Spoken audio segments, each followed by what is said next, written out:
What if I whispered that the most dangerous soul in any room is not the one who shouts, but the silent one in the corner, the one whose silence is forged by having been pushed too far? Imagine the empath, so often mistaken for fragile, for soft, as merely a vessel for the world's pain. But beneath that quiet exterior, Carl Jung saw a storm, a human being who carries both light and shadow, a living paradox of tenderness and power. Jung taught us that every person wears a mask, a persona crafted for the world's gaze, hiding the raw truth beneath. For the empath, this mask is not just a shield, but a crucible. Their emotional intelligence runs deep, seeing through the facades of others, holding faith in the goodness that might yet be. But this is no naive optimism. Jung called it the transcendent function, the rare ability to hold two truths at once, to feel the ache of the world and still choose hope. Empaths are forged in fire, repeated betrayals, the sting of manipulation. These are not just wounds, but invitations to transformation. Jung believed that to become whole, a person must confront their shadow, the darkness within. Empaths, more than most, are forced into this reckoning early. They do not just witness darkness, they are compelled to know it, to integrate it, to emerge from it with a strength that is both fierce and gentle. Narcissists misjudge them, seeing only compassion and mistaking it for weakness. But Jung understood. Those who survive by leading with their hearts must build the strongest foundations. Their empathy is not a flaw, but an evolved form of pattern recognition. Every deception, every slight is not forgotten. It is catalogued, studied, transformed from pain into wisdom. When the pain reaches its breaking point, something extraordinary happens.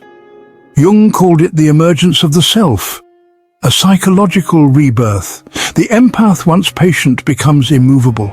The one who forgave endlessly learns the power of finality. This is not cruelty, it is the birth of boundaries. The realization that true strength is the ability to say no, to walk away, to refuse to be diminished. Most people react from wounds, lashing out, seeking vengeance, but the transformed empath chooses a different path. They operate from conscious choice, not compulsion. They do not need to destroy their betrayer. They have already conquered something far greater, their own shadows. Jung said the greatest victory is not over others, but over the parts of ourselves that would drag us down. Manipulators depend on predictable reactions. They need you to chase, to plead, to fight for what is lost. But the awakened empath becomes immune to these games. Their detachment is not born of fear, but of clarity. They step back, not to retreat, but because they finally see the truth of the dynamic. In this moment, power shifts completely. Jung described empaths as possessing feeling-function dominance, not emotional instability, but a sophisticated strategic intelligence. They sense incongruence, spot manipulation before it takes shape.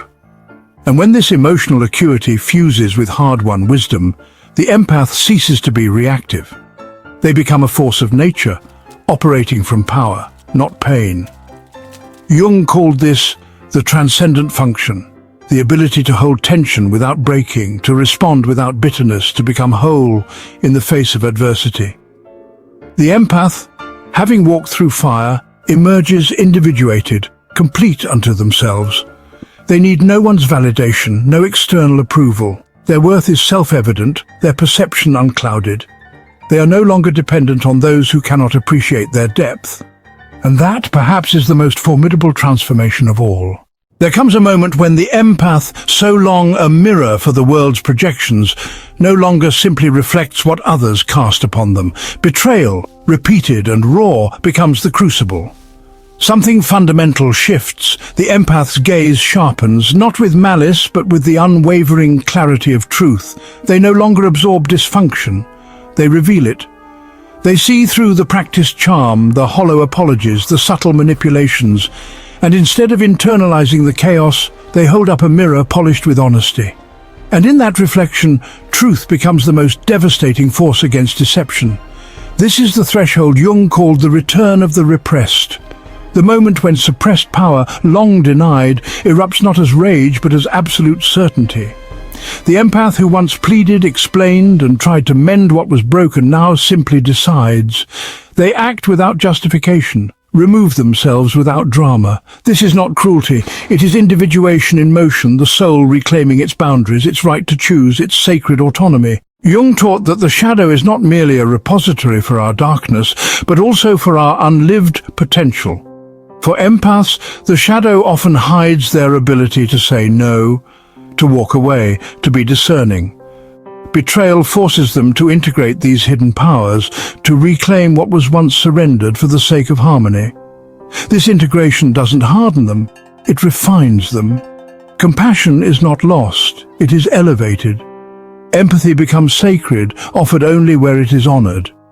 Emerging from this fire is the individuated self, unstoppable and serene. Jung believed the most dangerous individuals are not those ruled by wounds, but those who have transformed pain into wisdom.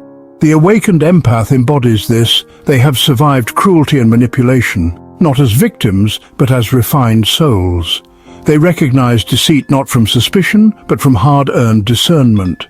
They have learned to be gentle where it is deserved, and immovable where it is required. In the final turning, the empath ceases to seek validation or completion from others. Psychological sovereignty is reached, a revolution and a liberation. They no longer explain their boundaries nor apologize for their needs. They become whole, not by isolating themselves, but by choosing their place in the world with intention. They stop rescuing those who refuse to swim, stop pouring their light into those who only consume. They practice the art of conscious relationship, offering themselves only where respect and reciprocity flourish. This is the individuated empath, a force of nature, not destructive but unstoppable. Their strength is not in attack, but in their immunity to manipulation, their refusal to be broken again. They do not seek revenge. They have transcended the need for it. They do not fear solitude. They have become their own sanctuary. They are living proof of Jung's greatest insight. Within every wound lies the seed of transcendence, and within every betrayal the invitation to become more authentic, more powerful and more whole than ever before. The empath's journey from victim to sovereign is the hero's journey of the psyche. They descend into darkness, face their shadows, and emerge not just healed, but holy. Suffering, when consciously embraced, becomes the raw material for wisdom.